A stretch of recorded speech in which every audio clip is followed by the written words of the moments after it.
Hello and welcome. This is another episode of Poems for the Poetically Challenged.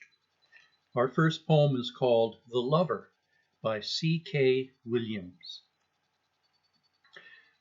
When she stopped by, just passing, on her way back from picking up the kids at school, taking them to dance, just happened by the business her husband owned and her lover worked in, their glances, hers and the lover's, that is, not the husband's, seemed so decorous, so distant, barely, just barely touching their fiery wings, their clanging, she thought, so well muffled that later, in the filthy women's bathroom, in the stall, she was horrified to hear two typists coming from the office laughing about them, all of them. Their boss, her husband, the blind pig, one said and laughed. And her, the horny bitch, the other said, and they both laughed again. And him, did you see him? That sanctimonious lying bastard. I thought he was going to blush. Homage to My Hips by Lucille Clifton. These hips are big hips. They need space to move around in. They don't fit into little petty places. These hips are free hips. They don't like to be held back. These hips have never been enslaved.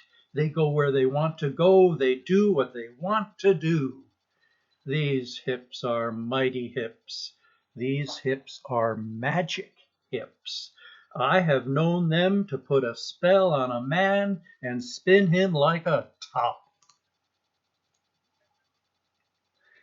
My Beloved by Charles Simic. In the fine print of her face, her eyes are two loopholes. No, let me start again. Her eyes are flies in milk.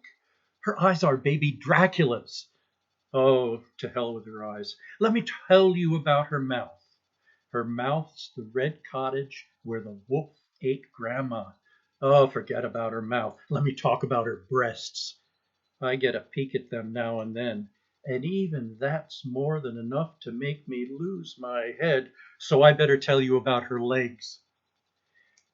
When she crosses them on the sofa, it's like the jailer unwrapping a parcel, and in that parcel is a Christmas cake, and in that cake a sweet little file that gasps her name as it files my chains. Myth by Muriel Rukeyser.